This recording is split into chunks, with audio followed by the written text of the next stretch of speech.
Two top U.S. officials were in Ukraine this weekend, meeting with President Volodymyr Zelensky. Secretary of State Antony Blinken and Defense Secretary Lloyd Austin quietly slipped into Kyiv on Sunday, despite details of their trip being unexpectedly announced by the Ukrainian government a day earlier.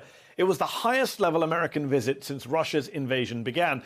Blinken and Austin told Zelensky the U.S. will pledge another $713 million in military aid.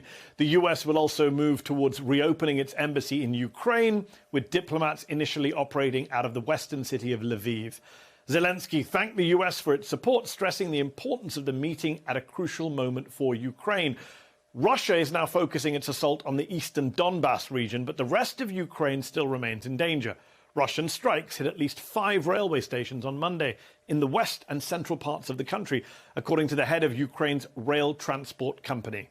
Still, Secretaries Blinken and Austin say Russia is failing in Ukraine, with Austin laying out a new goal for the United States.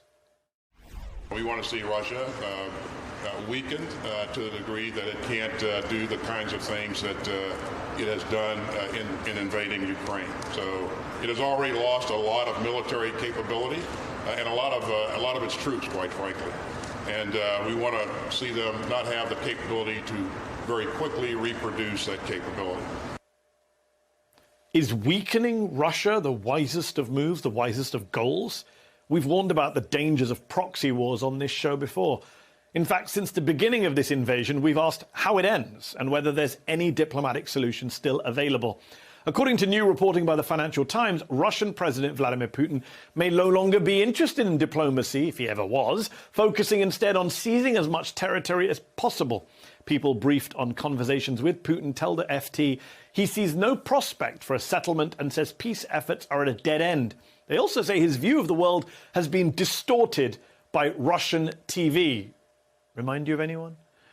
You can't make a peace deal if one side is unwilling to come to the table. But that doesn't mean we should give up on diplomacy.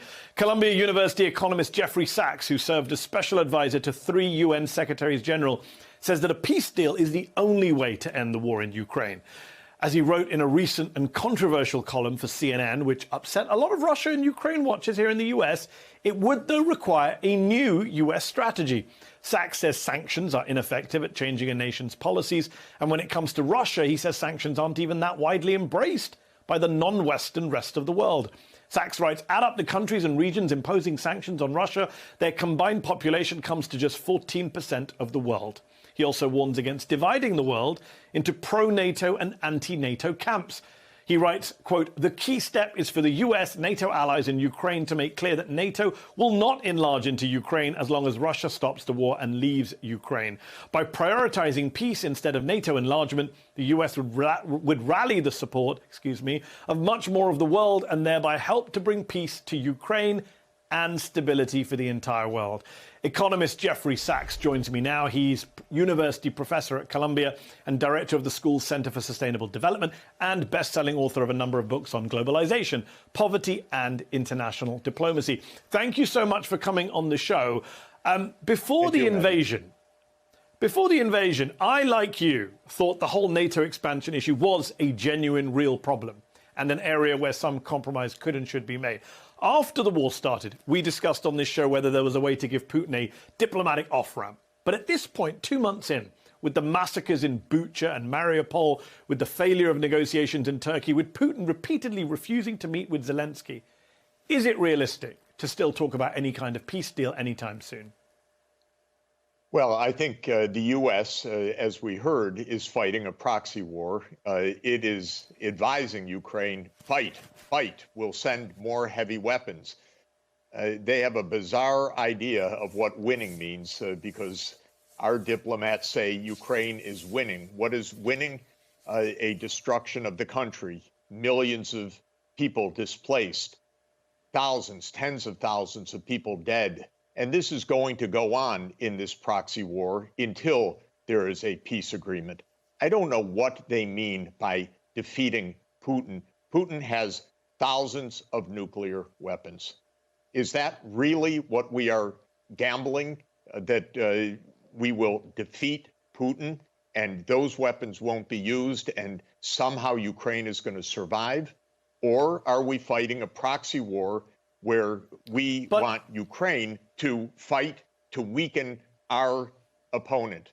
I think that the problem has been we haven't even tried diplomacy on the U.S. side, not a day. You know, all during 2021, when Putin was saying, negotiate over NATO enlargement, the White House said, no, that is not on the table at all. And when this was raised again, even after the war started on March 7 by Russia, that there are specific negotiating points, the central one being this question of NATO. Not a word of discussion. Can I just jump in here? Of course. You're making an interesting argument. It's an argument I semi-shared, as viewers of this show will know, both before and after the invasion. Your piece actually says, and I quote, "The key step is for the US, NATO allies in Ukraine to make clear that NATO will not enlarge into Ukraine." You know what? You know better than me. Keynes famously said, when the facts change, I change my mind. Haven't the facts changed, Jeffrey Sachs? Because President Zelensky has basically already done that. He said, we're willing to be neutral. We're not joining NATO anytime soon. And aren't we way past the NATO argument now? I agree with you. The NATO expansion was a problem. But we have President Putin, top Russian officials, Russian state media, during this war, they suggest again and again, they don't recognize Ukraine as an independent country. They don't recognize Ukrainians as a free people. This has gone way beyond NATO membership now. Isn't this just Russian imperialism now? Well, that has actually not been what the negotiations have been about. And the negotiations were actually reaching close to an agreement.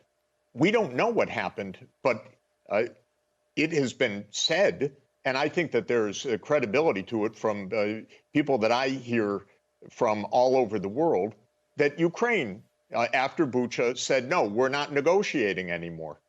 And so it wasn't Russia that walked away from the negotiating table, from what I hear from world leaders. I'm not in the room. But I think that the idea but even that if that were true, yes, even if that were true, isn't that understandable that the Ukrainians would walk away after a massacre in Bucha? Isn't that part of the problem here, is that you and I can criticize the American government for its foreign policy, and we both have for many years, but it's not either or. You can be critical of the US, but also accept that Ukrainians have agency. Whether it's a proxy war or not, the Ukrainians want to fight. Clearly, they don't want to give up their country to a president of Russia who basically does not recognize their independence. Well, I'm not sure of the latter, but I do agree with you on the former, that they apparently want to fight. They want heavy weapons and they want to fight.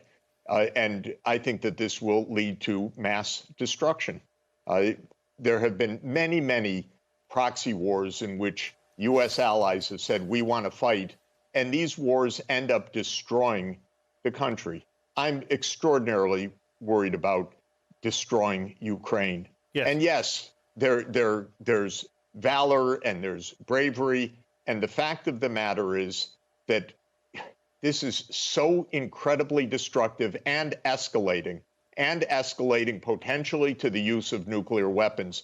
We are foolhardy not to have an off-ramp attempted. Do you know the United States is not meeting with Russian officials even to discuss the possibilities of a negotiated outcome? I 100% agree with you on the off-ramp, and I 100% share your fear about the use of nuclear weapons. What about the argument, though, that says in order to get a durable peace, to prevent the long-term destruction of Ukraine, Russia has to leave, quote unquote, with its tail between its legs. Otherwise, it just comes back next year, the year after. Michael McFaul, former US ambassador to Russia, I'm sure you know him, criticized your piece. He said on Twitter, quote, Putin will not negotiate until he can no longer achieve his objectives on the battlefield. Wars end either in one side winning or stalemate. Neither condition obtains yet. Does he have a point in your view?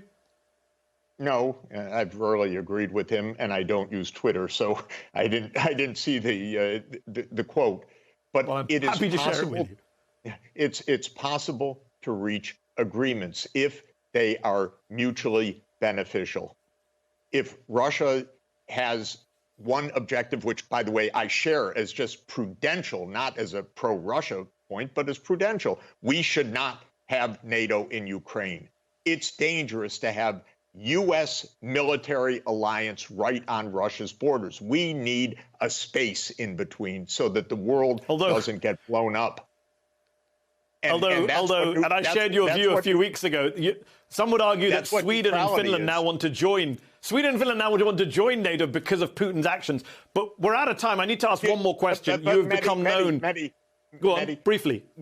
We know that wars spiral to complete disaster. Agreed. So if Finland and Sweden now join NATO, who knows what's going to happen in this world? We have to stop the spiraling escalation by at least trying the negotiating table. And shame on Blinken for not even trying. All he does is disdain negotiations. He says they can't work, they won't work. He is our negotiator. He is our diplomat. Let him do some diplomacy. I got to ask one last question before I let you go. You have become known in recent years, especially on the left, for your work on global poverty, on fighting disease. You endorsed Bernie Sanders for president. You're close to him. But back in the early 90s, you famously advised the Soviet Union on its controversial transition to a free market economy, or Russia, post-Soviet Union. You became known as a shock therapist. How much do you think that transition and your role in it and the corruption and oligarchy it produced help lead to today's authoritarian, nationalistic, Putin-led Russia? Because your critics say there's a direct line from then to now. What do you say to them?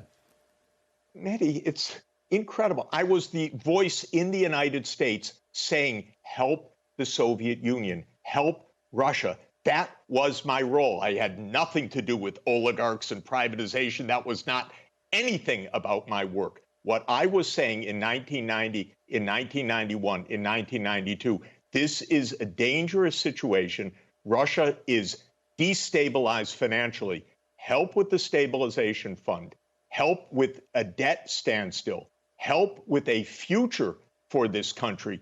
You go back, I was the voice in this country saying situations like this are dangerous. I was the voice saying, look at what John Maynard Keynes taught us in 1919 and the economic consequences of the peace.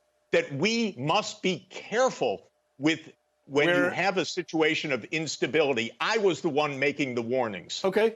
We are out of time, but I wanted to give you a chance to respond to that because it's often thrown at you, and I wanted to hear your position on that. It's the opposite of the truth, Mehdi. Appreciate you coming on the show. Always enjoy talking to you. Jeffrey Sachs, thank you so much for your time.